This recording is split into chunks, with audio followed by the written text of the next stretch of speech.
അപ്പോൾ ഞാനിങ്ങനെ നമ്മുടെ സ്ഥിരം ക്വാളിറ്റി സ്റ്റോറിക്ക് വന്നിരിക്കണം. ഇന്ന് എല്ലാവരും എൻ്റെ അടുത്ത് പറഞ്ഞു ഞാൻ ഭയങ്കര മെലിഞ്ഞ് വരികയാണ്, എനിക്ക് തൈറോയിഡായിരിക്കും, അതായിരിക്കും, ഇതായിരിക്കും, വേണ്ട എന്നെ ഫുൾ ഡിപ്രഷൻ അടിച്ച് കൊല്ലുകയായിരുന്നു കേട്ടോ.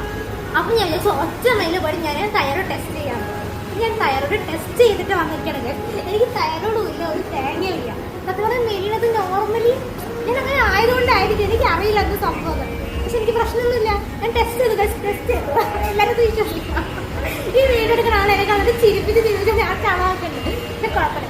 ഞങ്ങളപ്പോൾ തൈറോയ്ഡൊന്നും ഇല്ലാണ്ട് അത് നിങ്ങൾ അടിച്ചു വിളിച്ച് വൈബ് ചെയ്യാൻ വേണ്ടി ഞങ്ങൾ സ്ഥിരം സ്പോളായിട്ട് ഹിസ്റ്റോറിക്കാൻ നിൽക്കുകയാണ്. എന്തൊക്കെയോ പറഞ്ഞിട്ടുണ്ട്. ഇപ്പം സാധനം വെച്ചു എന്തായാലും നമുക്ക് ഫുഡ് അടിച്ചിട്ട് വരാമല്ലേ.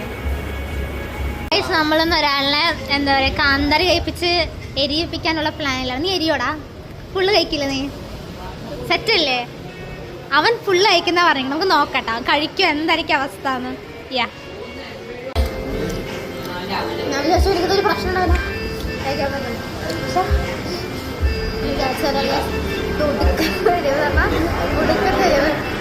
ഓപ്പോസിറ്റ് നിൽക്കുന്ന വീടെടുക്കുന്ന ആള് എന്നെ വീടെടുക്കാൻ സമ്മതിക്കില്ല. അവനവിടെ വലിയ കാര്യത്തിൽ എടുക്കുന്നൊക്കെ പറഞ്ഞ് സ്റ്റില്ലായിരിക്കുന്നൊക്കെ പറഞ്ഞ് സംസാരിക്കാൻ സത്യം പറഞ്ഞാൽ കിട്ടണില്ല. എന്തായാലും കഴിച്ചിട്ടായിരുന്നു. ഒരാൾ എരിയില്ല എന്നൊക്കെ പറഞ്ഞിട്ട് ഭയങ്കര ഷോ കാണിച്ചാണ്. എരിയുണ്ടാ? അങ്ങനെ പറയില്ല, സത്യം പറ.